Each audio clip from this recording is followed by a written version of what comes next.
Welcome to Advanced MS Excel Certificate course, Day 9. Topics to be covered in today's session is comparison operator, if function, text function, data consolidation. Talking about comparison operator, so basically the use of comparison operator is to compare between two values and it returns the result in Boolean format whether it is true or false. If the comparison what we conduct on the two values is true, so the result it will display is true, otherwise it will display false. Let's take an example of equal to operator. The equal to operator returns true if two values are equal to each other. For example, take a look at the formula in cell C1 below. Like here, we will demonstrate the use of equal to operator. As you can see, here there are two columns, value 1, value 2, which consist of a value 50 and 40 respectively. Now, in test result section under cell C4, I type this formula, like I compare the value A4 equal to value B4. Just press enter and just see what it displays. It displays false because we were using equal to sign and I was trying to test whether the value of cell A4 is equal to cell B4, and as I can see both the values are not equal, so hence it returned the result as false. Now in the second case, when I try to compare the value of cell A5 with the value of cell B5 by using equal to operator, and when I press enter I get result as true. It means here the value in both the cells are 40 and they are equal to each other. So this is how we can test different types of comparison operators. Now moving to the next comparison operator, we have greater than operator. The greater than operator returns true if the first value is greater than the second value. For example, there are two values, first is 72 and then 30. If I am making comparison between 72 and 30, so I write 72 is greater than 30 and it will return the result true if the test whatever I am performing on these two values are correct. Okay, so I would like to demonstrate the same here in place of greater than table. As I can see here, again we have two values, value 1, value 2. Okay, and they both consist of some values. Now we'll perform some test on it by making use of greater than operator. Now when I compare the value of cell E4 with the value of cell F4 by making use of greater than operator, so I write E4 greater than F4. So what it is doing, basically it is making the comparison of the values in E4 and F4 and it is checking whether the value of E4 is greater than F4 or not. If I press enter, I get the result as true. Now in the second cell, we can see that what if we compare the value of E5 and F5, what will be the result? So I try again. with different value E5 greater than F5 and I check the result. It returns to false. As I can see here, it returns to false because the value 35 is not greater than 45. Hence, it has returned false. As you can see, all the results which are displayed are in Boolean format. Boolean value represent any two possible value out of true or false. Now, when we make use of greater than operator along with OR function, just see what happens here. We are making use of OR function along with the greater than operator. So this additional functions like OR and F allows us to join two arguments or two parameters together in a single function. So like what if I compare the value of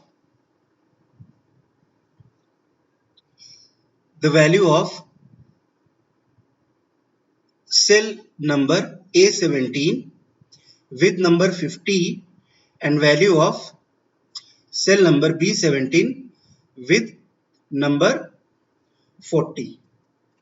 Just see what happens here.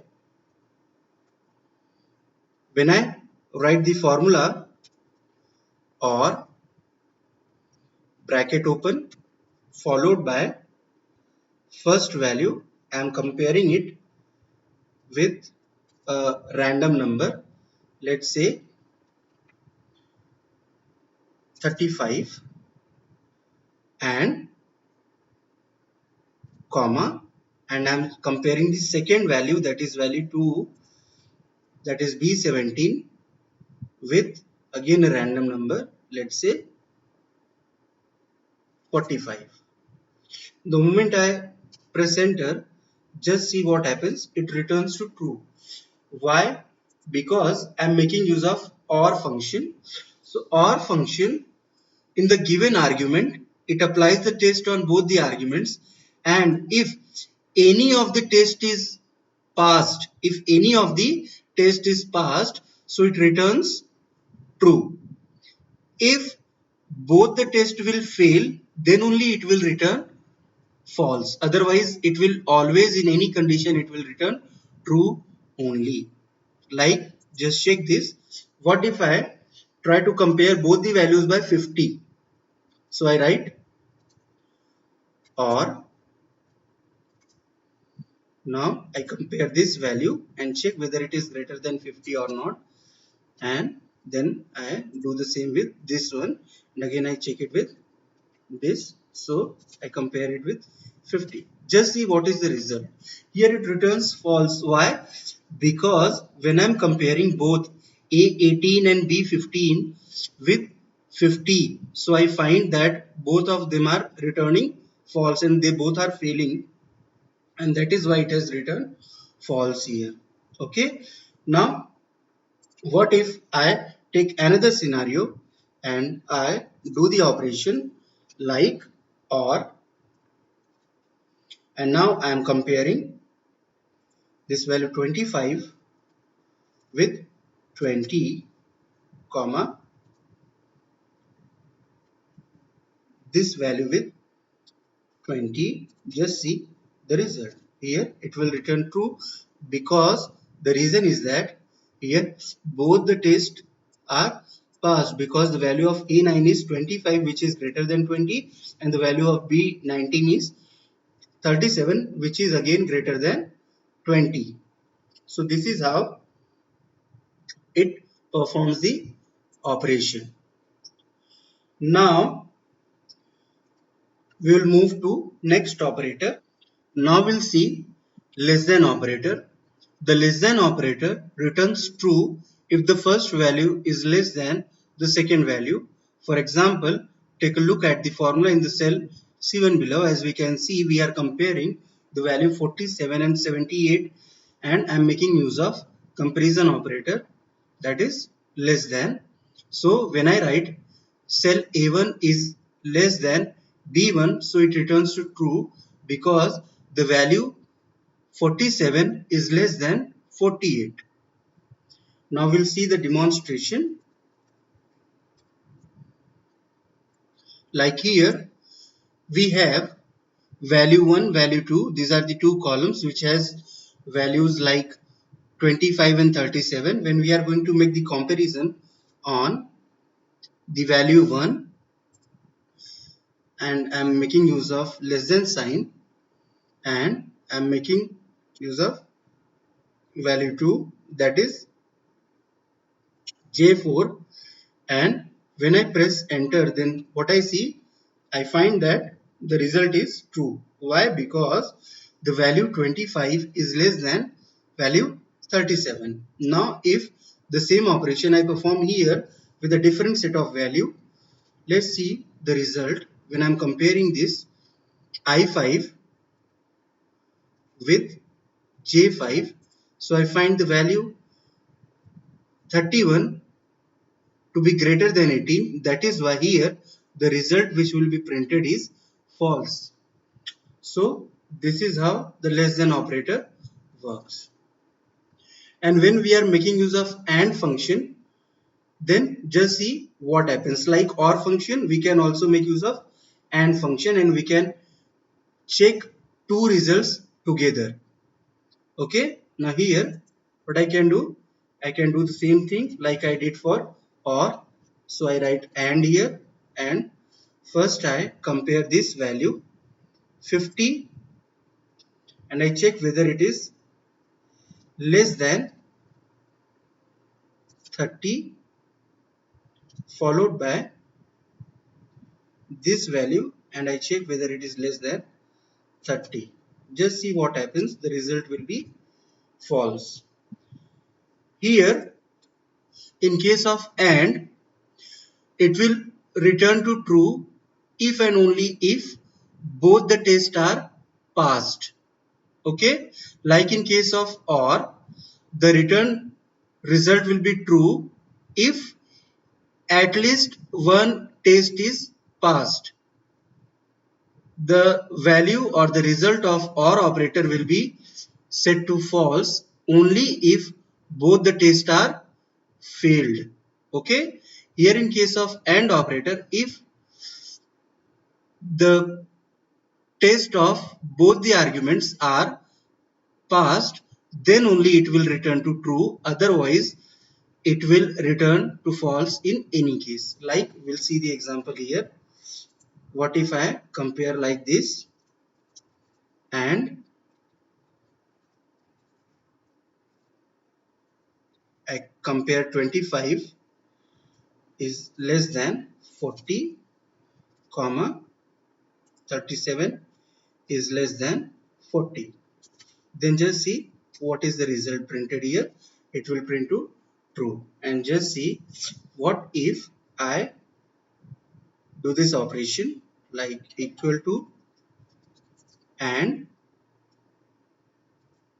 followed by the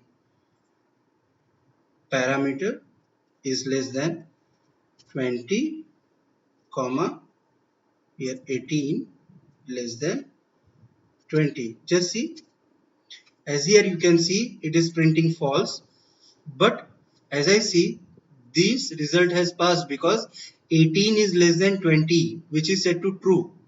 But here the result of E19 less than 20, that is 31 less than 20, does not pass. So here I am getting one false and one true.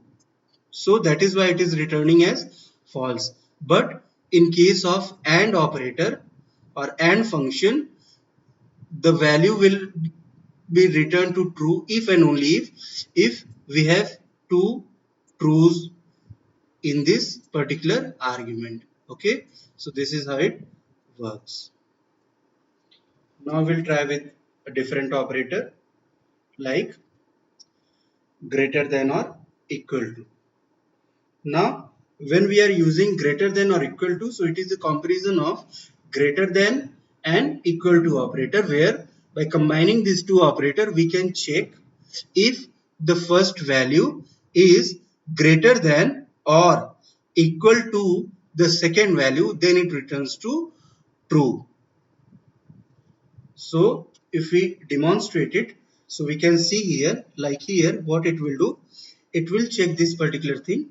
And here in this particular example we are checking the value of 50 is greater than 40, is greater than or equal to 40 or not. So what I am doing,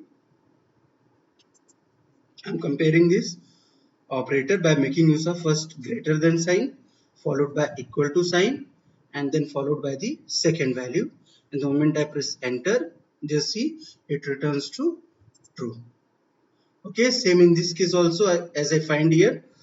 So if I try to find the result of comparison of these two values, so I do the same operation here, and when I try to check this again, I get the value as true, because here 40 is equal to 40, though it is not greater but it is 40.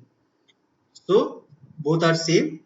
If they are not greater, at least they are same. So either if the first value is either greater or equal to the second value, then only the result will be printed to true. Okay, what if I change the value here to 10? Just see, the result will become false. So this is how it can work. Along with this, when we are making use of countif function below uses the greater than or equal to operator. And now what we are doing by making use of this, we are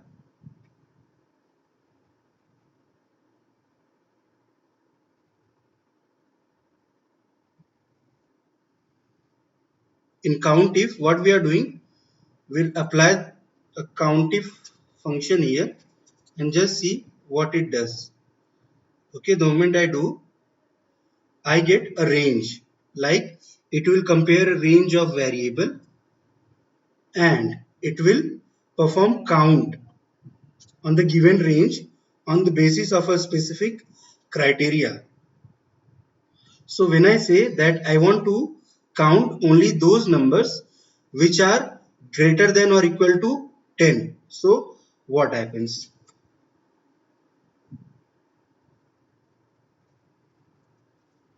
Which are greater than or equal to 10, just see what happens here. In this case, the value it will return to 3. Why? Because as we can see in our selection range, we have found the values are 2, 5, 10, 15, 20, 9, 20 and 9. Out of that, only these are the three values which are either equal to or greater than 10. So these values are 10, 15, 20 and etc.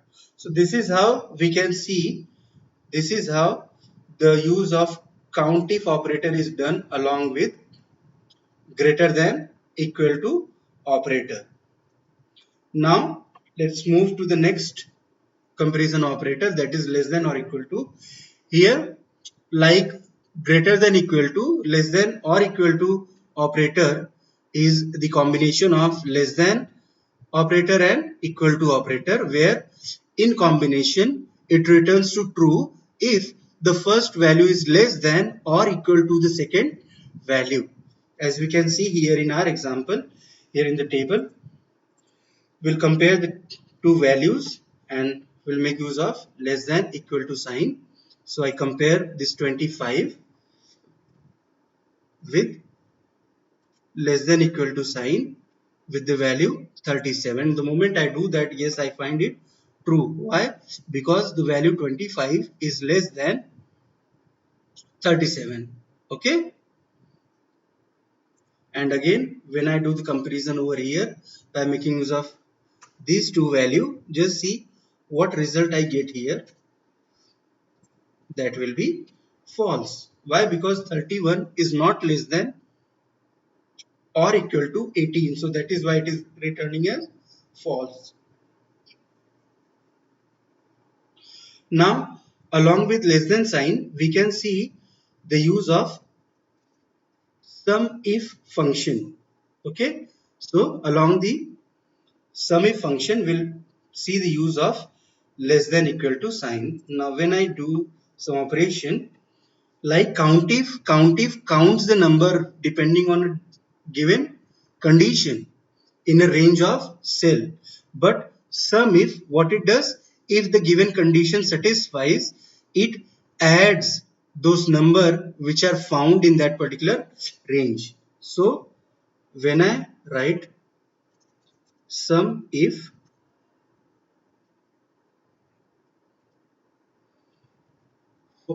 and within parenthesis, first I will pass the range. So this is my range. My range starts from 04 to 09.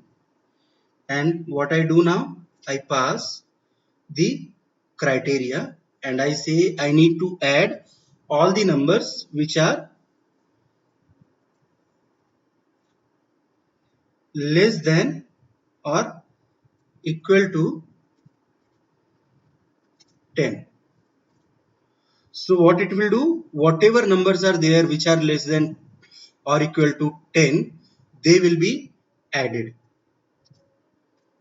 Just see the result, it is 26. Like as you can see, the condition was less than equal to. So 2 is less than 10, 5 is less than 10, 10 is equal to 10, that is why it will be counted, and then 9. So 2 plus 5, 7 plus 10, 17 plus 9, 26. So this is how the result has been generated here. Okay. Now we'll move to the next operator. Now we have not equal to. Now this particular comparison operator compares two values and it returns to true if the two values are not equal to each other. Okay. So here in the table, as you can see, these are the two values, and now we'll do the comparison on it, and I compare this 50 by making use of not equal to sign. This is how, with the combination of greater than, less than and greater than sign, you can create this operator. And I compare these two value, just see what happens. It will return to true. Why true? Because yes, 50 and 40 are not equal. That was the test. We are testing it for their non-equality. And when I find these two numbers and I make the comparison of these two number, that is 40, I am comparing it with 40 and checking whether they are equal or non-equal. So I get to false. So what does it means? When I check 40 and 40 for non-equality, I find it false. Why? Because they both are equal. Now we'll see the use of if function. Now how to make of if function here. As you can see here in this table, we'll try to compare the values. Okay.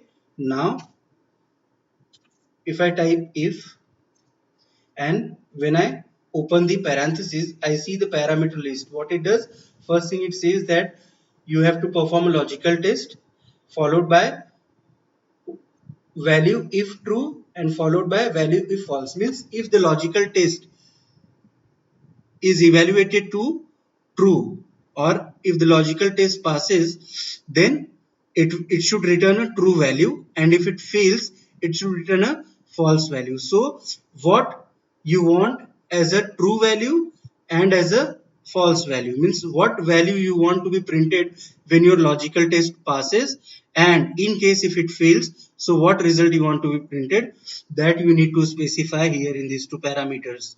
Okay, so what I do here, I compare 50 by 50 with 40, and I say if 50 is not equal to 40, then write or print true, comma,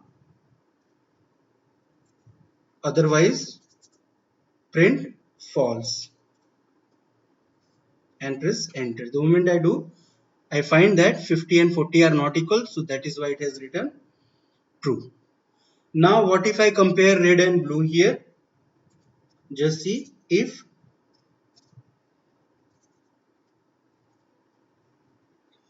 this value is not equal to this, then apart from true false you can print whatever you want. Like I would like to print, if the evaluation is true, I would like to print yes, or else I would like to print no. In place of false I would like to print no, and in place of true I would like to place yes. I think here the spelling is not correct. Yes. Now if I do this and I press enter, what I get? I get it as yes, because these two values are not equal. Okay. And in the same way you can perform the operation here, and as you can see here for red, as they are equal and I am doing the test for non-equality, so it will return to no. And here also both the values are equal and I am doing the operation for non-equality, so I find it as the final result to be printed as no. So these are the various comparison operators what we have with us.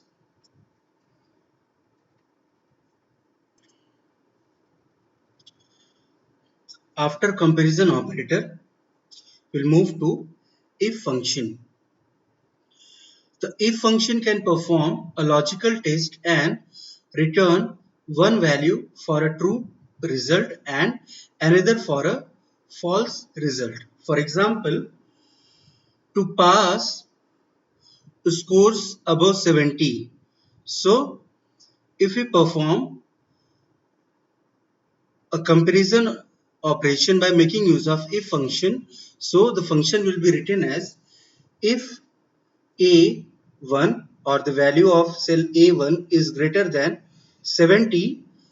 If this condition is true, then it will print this value as pass, or if the result of this comparison is not true or it is false, then it will print result as fail. So accordingly, in the same way, more than one condition can be tested by making use of nesting if functions or nested if functions. So simple if function will consist of only one if statement, where when we are combining multiple ifs together in the single statement, so it becomes nested if condition, that is known as nesting of if functions. Okay, means one if under another if condition. Now the if function can be combined with logical functions like and or. Now we'll see the purpose of if function. The purpose of if function to test for a specific condition. So if function evaluates a particular condition, and if the condition is true, it prints a one type of result, and if the condition is false, so it prints another result. The values which are returned by it, so they are returned in either true or false, which can also be changed to any desired result in any desired form.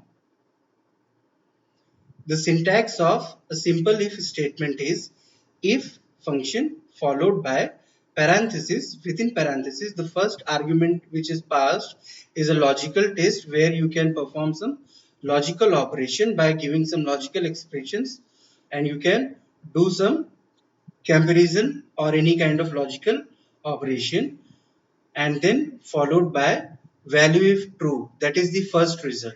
This first result will be printed if the logical test has passed, otherwise it will print this second result which is given for false, and that will be printed if the logical test fails. So these are the three parameters or these three arguments which an if statement have. Okay, so logical test has is a value or logical expression that can be evaluated as true or false. Now value if true, that is optional. The value to return when logical test evaluates to true and value false. Here will provide the result which should be returned when the logical test evaluates to false. Now use the if condition to test for or evaluate certain conditions and then react differently depending on whether the test result was true or false. Here when we are talking about test result, so test result for the logical test what we are performing in the if function. Now we'll try with some examples of if function. As you have already seen here, we have seen one example of if condition. So if you want to try with some more options, so I can say that if you want to perform some operations, like I make use of a simple statement, and what I do, I just compare here the value of this particular cell and I check whether the value of this cell is greater than this. So the value of B3 is greater than B2 is greater than B3, and I give my two possible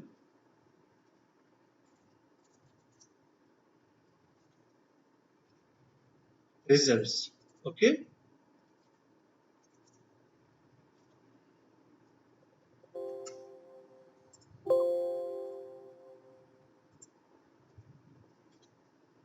And I close the parenthesis and I press enter. The moment I do that, it returns to true. Why? Because I'm comparing the values of B2 and B3 and I'm checking whether B2 is greater than B3 or not. So the test has passed, so it has returned to true. Otherwise it would have returned to false. If just see, when I make use of less than operator and I check whether the value of B2 is less than B3, so what happens? The result will be returned to false. So this is how you can compare it. Okay. Now what if I say that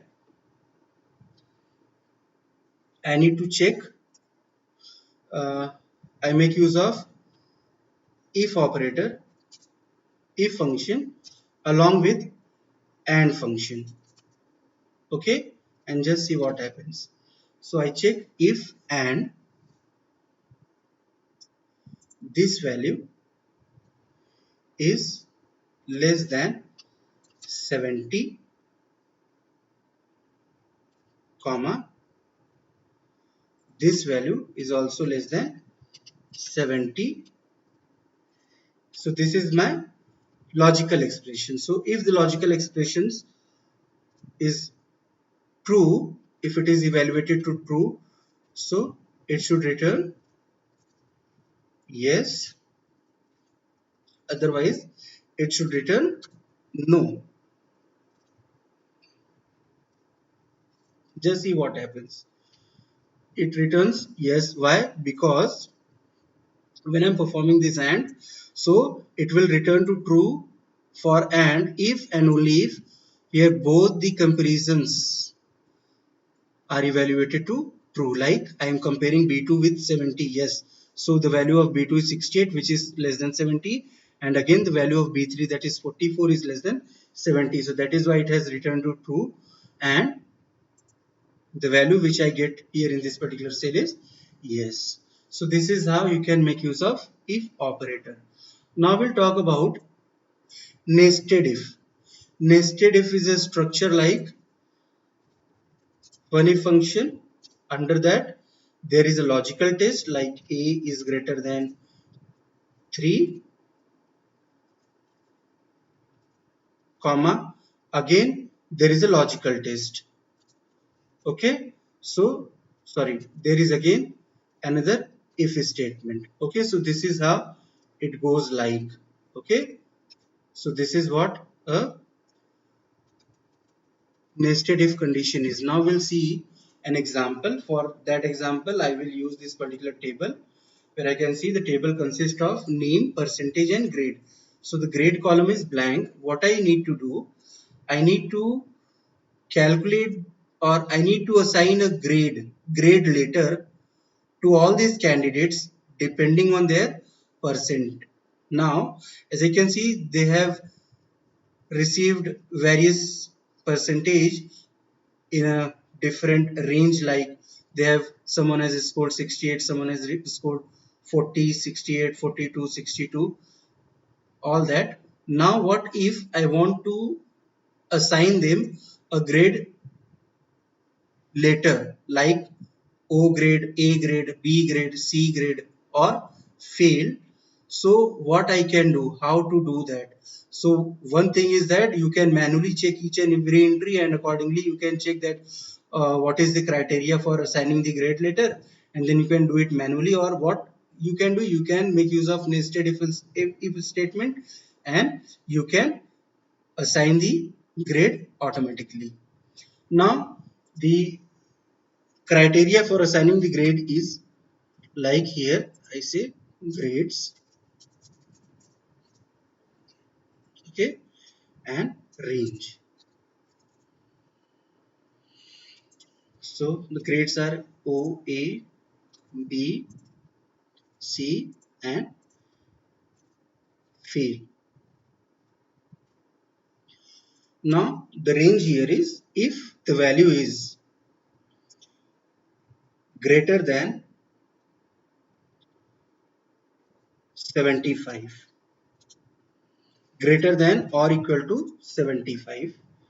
So if a candidate is scoring percentage greater than or equal to 75, then he will be awarded O grade. If a candidate is scoring anything which is below 75 but above or equal to 60, so he will be awarded as A grade. And if a candidate is scoring anything between 50 and 59, so he will be awarded B grade. If the candidate is scoring anything between 40 and 49, so he will be awarded C grade. And if he scores anything less than 40, so get he will be declared as fail. Now this is the condition. Now what I will do, I will apply the nested if condition here in the formula for this particular cell. For this particular cell, I am going to apply the formula here. I will start with if.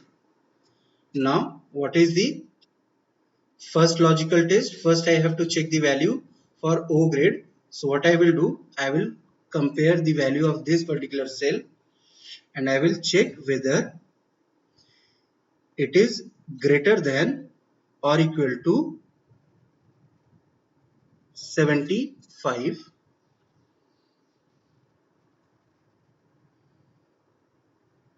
If it evaluates to true, so it should be awarded O grade. Now I don't know the result for false. So what I'll do, I'll make another if statement. Now I'll check with the other value.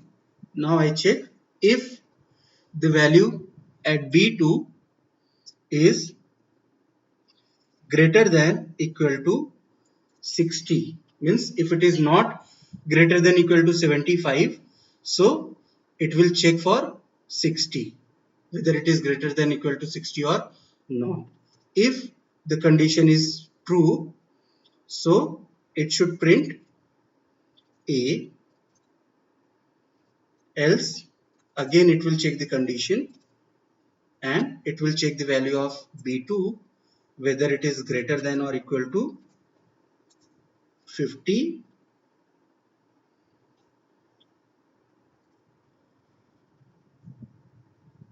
Then if the condition is set to true, so it should print B, and then again a new if statement, and here it will check for C grade, that is if the value is of B2 is greater than or equal to 40, it should print C. Else, if none of the cases are true, so what should it do? It should directly print fail. Okay, because if the value of percentage is neither greater than or equal to 75, neither greater than or equal to 60, neither greater than or equal to 50, neither greater than or equal to 40, so definitely it will be always less than 40. So what you can do, you can close the first parenthesis, then second, then first you have to use this quotation mark, and then first parenthesis close, second parenthesis close, third close, and then fourth close. Now close this parenthesis, and you have to very careful while writing these expressions because it confuses you a lot. And just see what I get. I get the result as A. So if you want, you can make the comparison from this particular grade list, and if you want to apply the same condition to all the candidates, so just make use of the fill handle, or you just wait for this sign to appear on your cell and double click on it, and immediately it will be applied. As you can see, the result for 44 is C, 42 C, then 56 is B. Then if someone is scoring less than 40, they are graded as fail. So this is how the nested if condition works. Okay, now we'll move to the next section here. As you can see, the criteria was given here. Okay, now this is what the use of nested if condition. If you want, you all can go through. The if condition can be nested. The nested if refers to formula where at least one if function is nested inside other in order to test for more conditions and return more possible results. Each if statements need to be carefully nested inside another so that the logic is correct. Now this is what the given example is. We have already tested it. You can make use of if function along with and or that we have already made use of in the previous slides. Now we'll move to the next part of our today's session, and we'll see some text functions. We'll see some functions which are performed on text values. Okay, so from the list of text functions, some functions I would like to list are trim, len, clean, upper, lower, proper, concatenation. These are the functions which are related to text, which are performed either to convert one case of character to another case of character, or to trim the white spaces in our text values, or to find the length of character. So these are the different types of text function we have in our MS Excel. Now we'll first see the trim function. What is the use of trim function basically? So the trim function in Excel removes leading spaces. If you have any extra white space or spaces, so that will be removed. What kind of spaces can be removed? Leading means the extra spaces in the front of a text, extra spaces between the text, and trailing spaces after text. They all will be removed. Use the substitute function to remove all spaces or non-breaking spaces. The trim function below removes two leading spaces, three extra spaces, and two trailing spaces like in this particular given example. If you want, we can try it on the Excel sheet. Now here under text function sheet, you can find a table here where the table consists of salutations, first name, middle name, and surname. as you can see the list of operators what we are going to make use of today. Now as you can see, middle name, here in the middle name some of the name consist of extra spaces, like you can see here there are extra spaces here. These are the leading spaces. Then here you can see these are the space within text. Okay, then you can see here space within text, after text. Okay, so if you want you can put some after text also, after text space also. And what we'll do, will perform trim function on this particular column to remove all these white spaces. One thing I would like to make clear, like here between text, if there are extra spaces they will be removed, but only one space will be left if it is between, or all other spaces will be removed. And if spaces are in the trailing section, or in the leading section, then they will be completely removed. Okay, now what I'll do, I'll just make use of trim function. So what you do, just here in this particular cell, write equal to sign followed by trim. Okay, and you just enter the text you want to trim. So I want to trim the value of this particular cell, and what I do, I just click on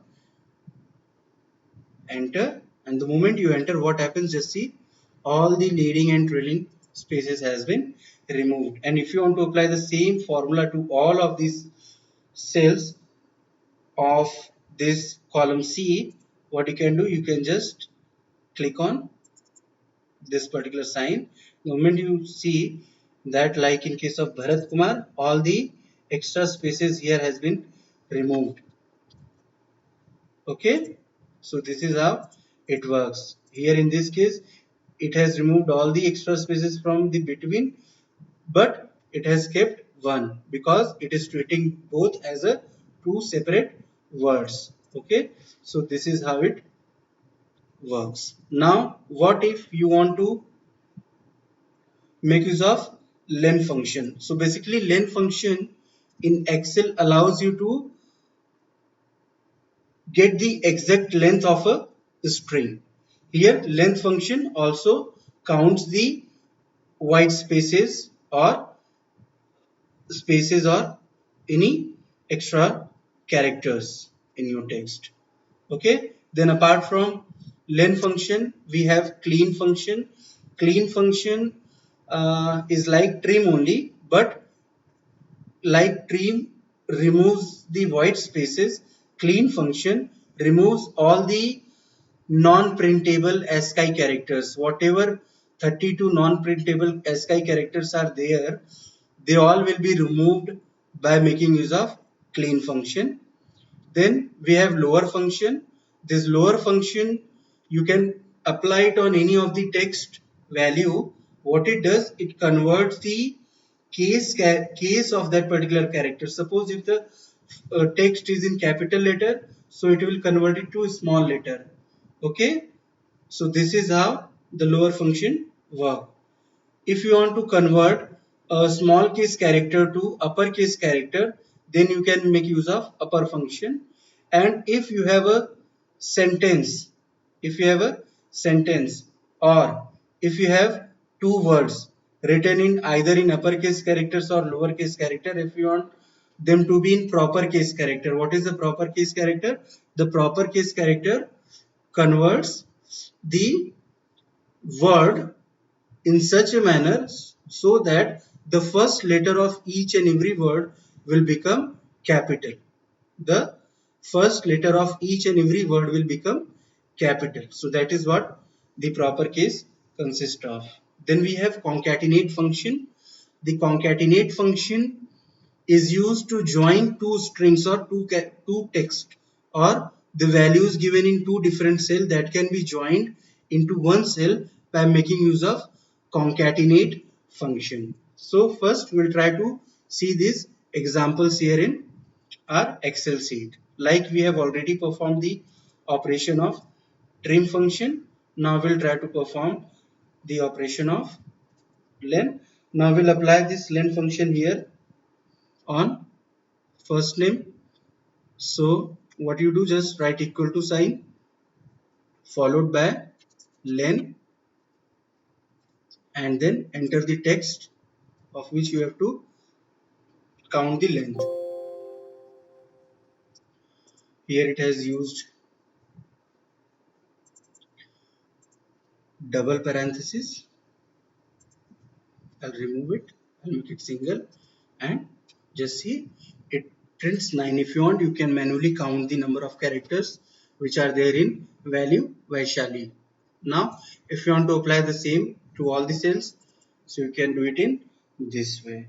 Okay, like here in Chintamani, like if I enter spaces here, just see what happens. I entered 4 spaces, so that has become 14. So this is how it works. Okay, now the clean function performs in the same way as trim, but it removes all the non-printable characters. Like if you want, I can put some non-printable characters like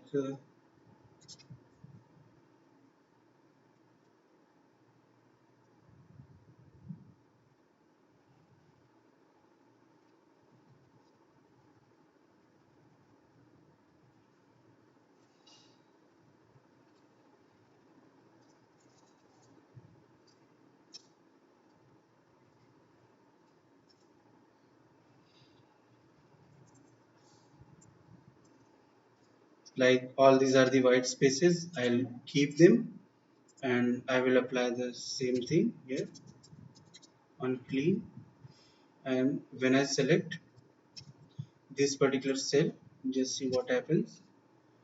Okay, so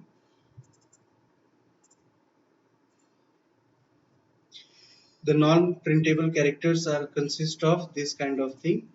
If I want to print any of the non-printable characters, so I can do it like this. I make use of char function, and what I pass a number value which is treated as the ASCII value. Suppose I put ASCII value as 21 and I get this. So this is what the non-printable characters. So if this kind of things are there, if this kind of things are there, so what I get, if I get this kind of values and I want to perform clean operation on this, so what I can do, I can remove this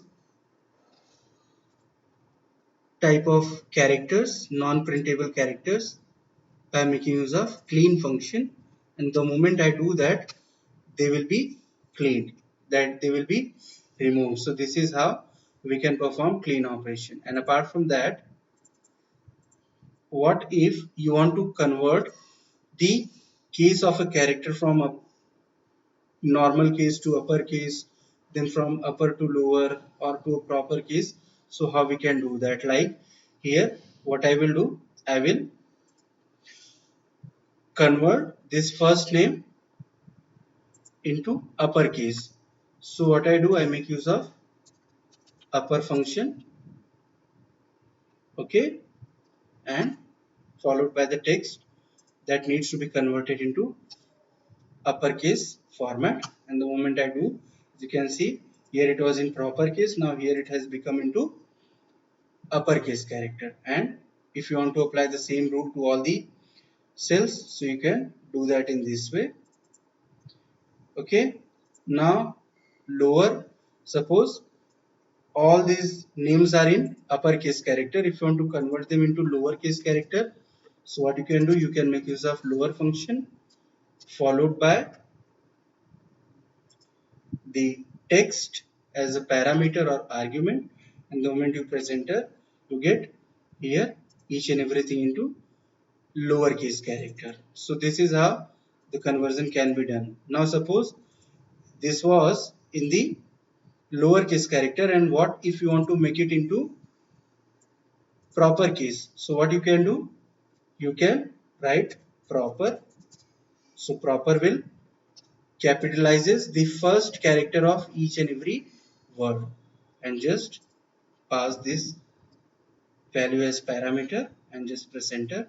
Just see, it has become capital V followed by all in small letters. So this is how the upper, lower and proper function works. Then we have concatenate. The concatenate function joins the two or more than two strings together. Okay, so what you can do, you can write simply equal to sign followed by concatenate, and in concatenate you can enter multiple text followed by comma. So what if I enter first name and I want to concatenate it with surname? Okay, and just press enter. What you see, that it has concatenated Vaishali with Oja. Okay, and as you can see, you find this particular value. Okay, one more thing you have to understand, that whenever we make use of this particular concatenate function, so when it joins a string, it doesn't provide any gap in between. Here I have got the gap just because here there was a white space. Okay, so if that is not the case, you can see it removes all the white spaces. Okay, it removes all the white spaces. So what if you want to put a white space in between or put a space in between, because they both are the two different words? So what you can do, you can again make use of the concatenate function only, and you can take the first one, that is first name, comma, then put space in quotation mark followed by the surname, and then just press enter. The moment you do that,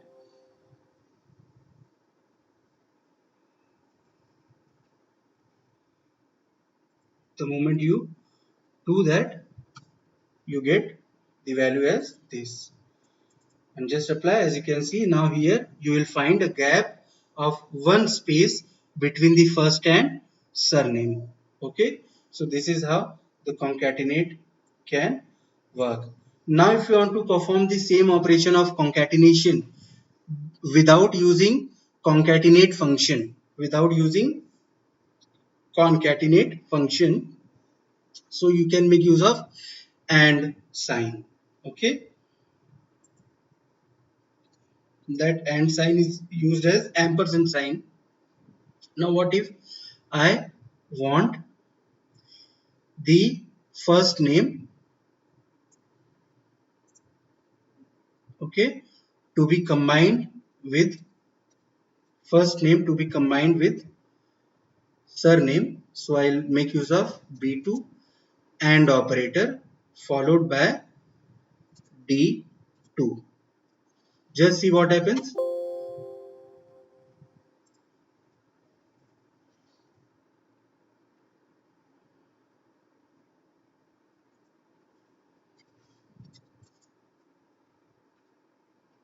So when I do that, just see what happens. It combines the first name with surname. So if you don't want to make use of, or you are not using concatenate function, so the same operation can be performed with AND operator. Okay, so these are the various text functions which we can use to perform various operations on the text or set of string. Apart from that, we have several more text formatting functions, or we can also call them text extraction function, using which we can find substrings, we can extract some length of a string from the text value or from a already existing string. Okay, so we'll go back to the slide and we'll check some of these functions. Like the very first text extraction function is left function. What left function does? it extracts the leftmost character from a string. What it does, it extracts the leftmost function from the string. Like you have seen in the example, left function takes two parameters. Okay, first is the text value from where you have to perform the extraction, and then just give the length of characters, how many characters you have to extract from the left hand side. Like it has given 4, so here in example text it has extracted the 4 characters from the left hand side, that is exam. Okay, in the same way we have write function, where the write function is used to extract the rightmost character from a string. Now this is how to make use of write function. When I make use of write function, first parameter is given as the text from where you have to extract, and then followed by number of characters, so or length of characters. So here it has given 2, so from example text it has extracted these 2 characters from the right hand side, that is x and t. Similarly, we have mid function. Like left and right function performs the extraction of characters in the text either from left hand side or from right hand side. But mid function you can use to extract substring starting in the middle, or not only in the middle but from any of the place in the text. If you want it to be started at the first character, it can do it from there. If you want it to be started at from the second character, yes, it can do that. It can also extract the substring from the third place or third character. So this is how it does. So here it has 3 parameters, unlike left and right. It has 3 parameters. First is the text value, followed by the starting place. So the starting character number, that is 5, like here it has given as the 5, and followed by the number of characters. So starting from the 5th place, it will extract 3 characters. So 1, 2, 3, 4, 5. So it will extract from 5 till LE. So 1, 2, 3. So PLE has been extracted here. So this is how it works. Apart from these extraction functions, we have text functions which you can make use of for finding some characters within the text, or for finding some substrings within the text. So find function, what it does, it finds the position. When we are using find function, it finds the position of a substring in a string. Okay, so use the find function in Excel to find the position of a substring or a character within a string, and find function is a case sensitive. Okay, now substitute function, what it does, it replaces existing text with new text in a string. Okay, so by making use of substitute function within any existing text, what you can do, you can find any of the substring and you can replace with a new substring. Like in hi Tim, it has replaced Tim with John. So this is how it works. First find the character, the text, within the text find, just place the substring which you have to replace, followed by the new string. Okay, what you have to replace in place of Tim. Then we have search function. The search function is somewhat similar to find function, but here you should be aware of your substring that you want to search in your text. So use the search function in Excel to find the position of a substring in a string, and the search function is case sensitive and supports wildcards. The search function below finds a string RO at position 4, as you can see here. From Microsoft, it has found RO at the 4th place. So 4th place means what? The first instance of that particular character, the first character. Then replace function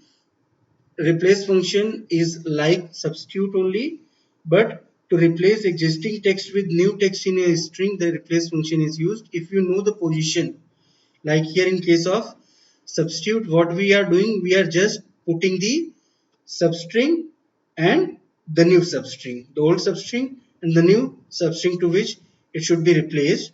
But in case of replace, if you are making use of that, so you should know the place also from where it has been, it has to be replaced. Now we'll see some of the demonstration of this particular text function. Like these are the three words, will perform all these operations here on this particular thing. Like when I make use of left, so I write left followed by text, okay, and number of characters. So suppose if I write 1, so it will take only one character, okay. And what if I write 3, so it will extract 3 characters from the left hand side.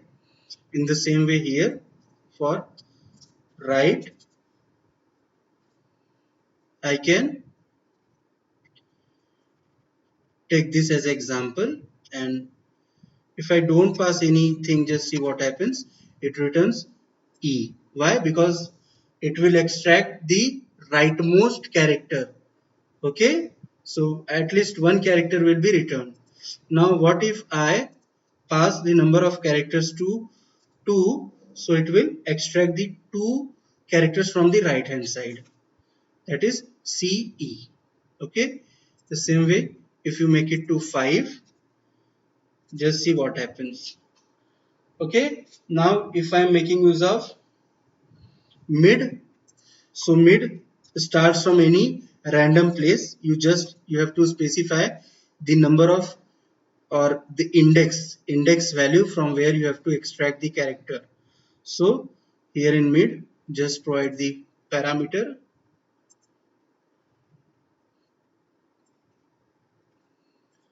okay, here the text, then put the start number. Suppose if I want to start with the 4th place, from 4th place I want to start, and I will take 5 characters from that particular text. So the my substring which will be returned will be like this, feeden. Okay, so this is how it works. Now what if you want to find a particular character, like I want to find C, or I want to find U. I want to find U in umbrella. Okay, so find the text. Okay, so the text which I am going to find is capital U. Okay, within text umbrella. Okay, starting with the number 1. Starting from the first position, I will search it. Okay, now what if I try to find small u? Just see, if I try to find small u, what happens? It does not return anything. So I can say find is a case sensitive. So if I try to find capital U, so it returned a value. When I am trying to find small u, it is not returning. So I can say it is a case sensitive, and that is what the difference between this is. Okay. In the same way, if you want to perform find, like here, I would like to find C, character C in conference. Character C in conference, starting from first place. Just see what it returns. It returns 9. Why? As C, as you can see, it is available at the first place, and I have started my search at the first place only, but I am looking for small c, and here at the first place the C which I have is in capital case character, so it will not find that. It will return the position of, or index position of C which is available here at the 9th place. So this is how it works. When I make use of search, it is somewhat similar to find, but the thing is that it is not case sensitive. So when I write search followed by U in the text umbrella with the starting number 1, as you can see, yes, it will return as 1, but it has found capital sorry small u, but I have capital U in the umbrella. But as I said, search doesn't differentiate between the cases, so you can say search is not case sensitive and find is case sensitive. And what if I do the same operation here, search followed by C or followed by N, so it will always display the first occurrence of that particular letter. Okay, and I'm searching it in conference followed by 2. If I'm starting from the second place, no matter, it will display at 3, 1, 2, 3. Yes, at third place N is there. Okay, here in this you can check. The same way we have substitute. When I try to substitute a character, and what I do, I substitute the value capital U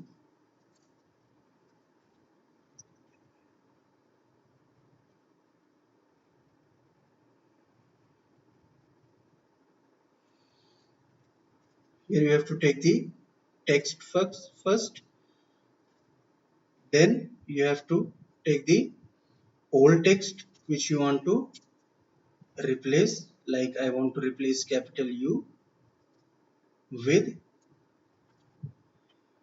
capital A. Okay, like if you want to, you can insert instance number or it is optional. Okay, and I enter A. Just see, here the U has been replaced. Okay, now what if you want to replace U by a number of characters? So I can say an space U. So just see what it makes. What it makes? An umbrella. Okay, or you can write it as space U. So this is how it can be done. It can be made an umbrella. So this is what, this is how the substitute works. And when we are talking about replace, so replace exactly replaces a character from your text. When I insert equal to sign followed by replace and I take confidence. Okay, and I want to replace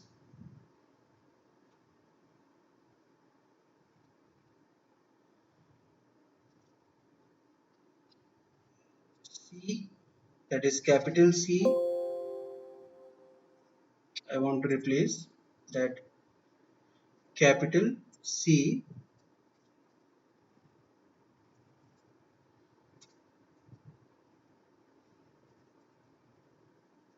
or just say I want to replace C by M. Okay, I want to replace it by M.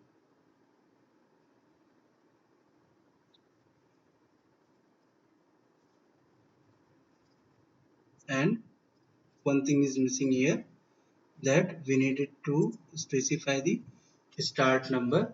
So I can say I have to start at 1 only.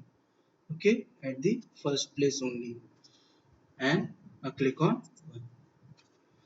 So the moment you do that, it cannot do, because in replace you should know the occurrence of your character what you are trying to replace. As I am using small c, so at first letter it is capital C. Okay, so when I make it capital C, just see what happens.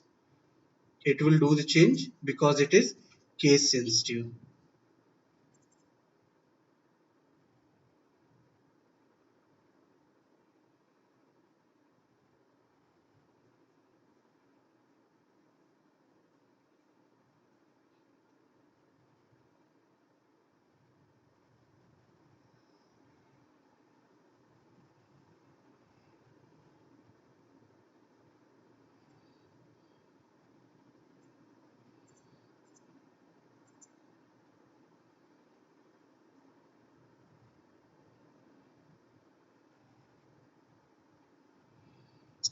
Okay, I made some mistake here.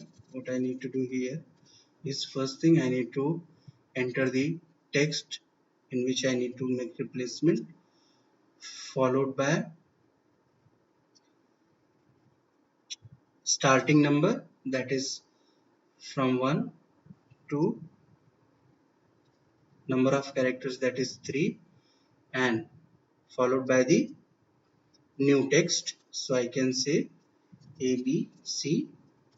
So what it will do in the given text, it will replace that number of character, means starting from the first place, it will count 3 characters and those 3 characters will be replaced by this substring. So this is how it works, ABC friends. Okay.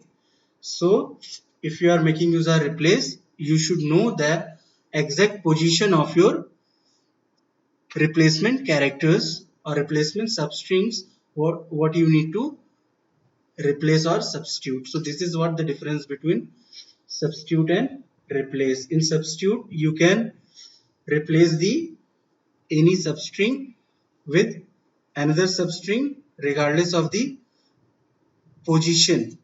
Okay, position of character. But here when we are making use of replace, so you need to be very confident with the position of your characters to which you want to extract and remove, and in place of that a new character needs to be, or new set of character or a string of character to be inserted. So this is how it does. So these two places are very crucial. You have to specify the start number and the number of characters from there. Okay, so this is how it does. So now, till now we have completed with our text function. Okay, and now the next part of our today's session is data consolidation. Okay, I will come to data consolidation later, but before that I would like to demonstrate you something here. Like, as you can see, this in this data consolidation sheet, I have multiple sheets like table 1, table 2, table 3, sum consolidation and linked consolidation. And here I have these three tables I have. Okay, 1, 2, 3. So this is how it is here with me. Okay, now what I would like to do is, I will see these three tables, and what if the three tables I want to add it together. I want to perform summarization of all these three tables together into a new table. Means what I am saying, that the value here at this place in this table 1, and the value here at this place in this table 2, and the value here at this place in table 3 needs to be added together, and they needs to be put here at this place in this particular table of sum. So if I want to perform this kind of operation, so I can perform 3D sum operation. Now how to do that? You can do it on any number of tables or any seats, or you can say you can perform the addition operation or sum operation on multiple seats. But the thing is that your cell reference should be at the same place in regardless of the seat name. Like if I am making use of, I am adding this cell here, so the cell name is B2. Here in table 2 also it is B2. Here in table 3 also it is B2. So this is how, depending on the value of, depending on the cell reference, it performs this operation. Okay, so they need to be, these values need to be in the same cells regardless of their seat. Okay, then they can be summed together. Now if I want to do that, so what I can do, I can place my cursor over here. I'll select it, I'll put equal to sign followed by sum, and to perform the 3D sum, what I have to do, first thing I need to go to table 1. What I'll do, I'll select, as you can see here in formula bar, you will be able to see sum followed by name of the seat followed by exclamation sign. Now the moment I select this cell, okay, so it appears. Now I'll press shift, I'll press table 2, I'll press table 3 by pressing shift on my keyboard. Now I press table 2, table 3 together. As you can see here under the function table 1 to table 3, the cell B2 will be summarized. And the moment I press enter, what I see here in sum, I see this value has become 90, and if I want to verify, I can do that.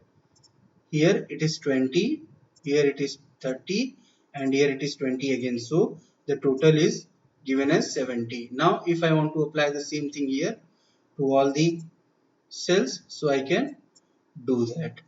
Okay. Now you can check, if you want, you can perform the calculation on all the cells of this particular table and you will get the same value. Okay, so this is how it can be done.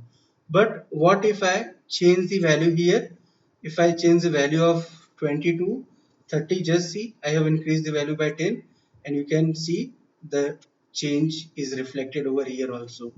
But the drawback of this particular method is that it will be performed only if the cell, the location of the cell across all the three tables are same. Like you can say each and every cell in each different table is at the same location, and that is why the 3D sum was possible.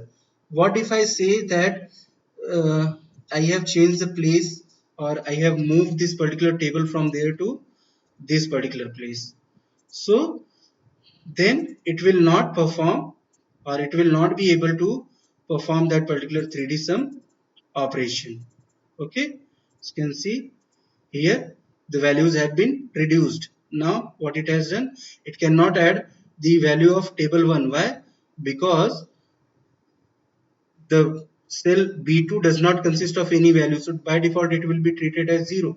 So accordingly you can see the value has changed now. So what if the position of cells, what if the position of cell in a table, or the position of table itself is changing within the seed? So this 3D sum technique is not useful for data summarization, and that is where the consolidation, or the concept of consolidation, comes into the picture. So now let's understand what is consolidation. So data consolidation is a technique to summarize and report results from separate worksheets. Like we have seen, we have three worksheets: table 1, table 2, table 3, and if you want to summarize their data, you can do that. So you can consolidate data from each sheet into a master sheet, or into one sheet together. The sheets can be in same workbook as the master worksheet, or in some other workbook. When you consolidate your data, you assemble data so that you can more easily update and aggregate as necessary. For example, if you have an expense worksheet for each of your regional offices, you might use consolidation to roll these figures into a master corporate expense worksheet. This master worksheet might also contain sales total and averages, current inventory levels, and highest selling products for the entire enterprise. Now, what are the various ways to consolidate data? So there are two ways to consolidate data, either by position or category. So consolidation by position, the data in the source areas has the same order and uses the same labels as we have seen in our example earlier. Use this method to consolidate data from a series of worksheets such as departmental budget worksheets that have been created from the same template, and consolidation by category when the data in the source area is not arranged in the same order but uses the same label, means they are not in the same order but the label what they are using are same. Use this method to consolidate data from a series of worksheets that have different layouts but have the same data labels. Now, how to consolidate data? We'll see the steps here.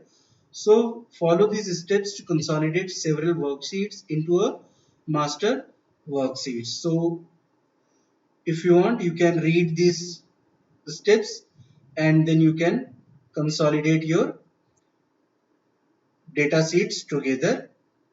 Okay, and as of now I don't want to refer all this, so I can directly move to the example how to perform consolidation. Like this is our consolidation sheet and this is where I have to consolidate my these tables. As you can see, my table is here. Here is my table, then I have this table here. Okay, I can say I'll change the place of this also. I'll keep it somewhere here. And now what I do, I have these three tables in three different positions. Now I want to perform consolidation. If they were in the same position also, then there was no harm. That can also be done. But I am just showing you a case how it can be done. So what you have to do, just select a place where you want to consolidate your data. Okay, so I have selected A1. Now by doing that, you just go to data tab of your MS Excel. Under that data tools section, there is a consolidate option. Just click on consolidate button. The moment you do that, you get a consolidate dialog box appearing in front of you. And the very first thing what you see on the dialog box is function.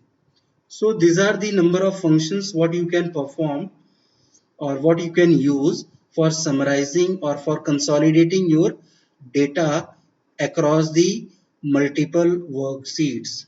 Okay, you can make use of sum, count, average, mean, max, product, count numbers, whatever you want. You can even standard deviation is also possible. But here for our purpose, depending on our data, we can make use of sum. We can summarize them. So I'll select sum. Now what you have to do, you have to put the references. Okay, here some already used references are here, so I will delete them. Okay, so here you have to use the references of your tables where the tables are located. Now what you do, you just for using the cell references, what you do, just make use of this collapse button. Go to your table 1, select your table range, entire table range along with the labels. Okay, just make the selection, press enter. As you can see, this is the range, like name of the sheet along with your cell references or cell range. Just click on add, so it will be added to all references. Okay, and then we'll again make use of this collapse button. We'll go to table 2, and what we'll do, we will use this cell reference for selecting second table. Press enter. The moment you do that, you'll be able to see that and just add it. So another table reference has been added. Okay, now again collapse it and go to table 3, and what you do, you just select your cell references. The moment you do that, here you can see another table range is appearing in front of you. Just add it to your all references. As you can see, now you have three tables in your all reference. So you have three table references to consolidate.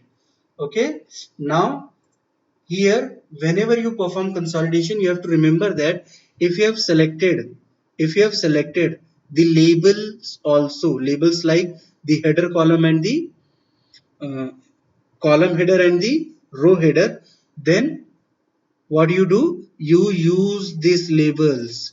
Always use these labels. So what will happen? The aggregation, whatever you are trying to perform, or the summarization, whatever you are trying to perform, that will not be performed on those labels because they consist of text value. They are not consisting of any numerical data, so that they cannot be summarized. So when you are making use of those particular labels, so use them as label. Check this particular thing, like use labels in top row, left column. So those column headers and row headers will be used as it is, and click on OK. Just remember, I am not using this particular option. We'll see the application of this later. Now just by selecting these things, click on OK. The moment you do that, just see what happens. It has done the same operation what it has done earlier in case of 3D sum. It has summarized all your table together. Okay, all the three tables has been aggregated, or you can say summarized or consolidated into one single table. So this is what the usefulness of consolidation is. Okay, now one thing I would like to demonstrate, like now if I make some changes here, I make it to 25. Just see, I have reduced 5 from it. In earlier it was 30, now I have made it to 25. Just see, the value should be decreased. No, it is as it is. The value has not changed. Within case of 3D sum, it has changed. So it was dynamic. Now here I can say it is static. But that should not be the case. Every time you can't do the same operation. So once, if you are making any changes in any of your cells, so that should reflect to your consolidation sheet also. It is not happening. Why? Because of one reason, that we have not selected that particular option. So the moment you would have selected it, you have checked it, what it would have done, it would have linked your data source, your source data, the table, with your consolidation sheet. So whenever you would have made any change in any of your table, so that would have reflected here. Okay. So in that case, if you are not selecting that option, so your consolidation sheet will remain static. It will not be dynamic. Static means if you are making any changes, or any of the data in your table, any of the table has been changed or updated, so that same will not be reflected back to the consolidation table. So to avoid that case, what we can do, we can, here we can make use of, we can make use of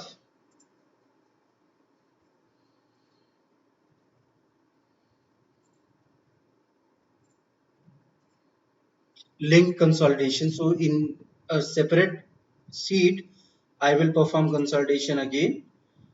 Okay, and here you can use the references. I will use here first table reference, then I will add it to all references, then followed by the second table reference, and again I will add it to all references, and then in third I will perform this selection, and I will again add that third reference to this. I will check all these options, and this time I will create links to source data, so that the consolidation sheet cell will be linked to those cells. Okay. Now the moment I click on OK here, as you can see, the value has been changed to 75. Now what if I make it to 40? Means I am increasing, like you can see here, the value total is 75, and what I am doing, I am increasing 15 here. When I am increasing 15 here, so that will become 40. That will become 40. So when it becomes 40, so just see, it makes a change, appropriate change. So 15 here also will be added, and 75 will become 90. So this is how a linked data consolidation sheet can be created. Okay, so this is what, these are the steps which you can follow, or you can go through this slide to understand these steps. Okay, so this is what the today's entire session was consisted of, and we have covered comparison operators, use of comparison operators, then use of if function along with nested if, and then we have seen various text function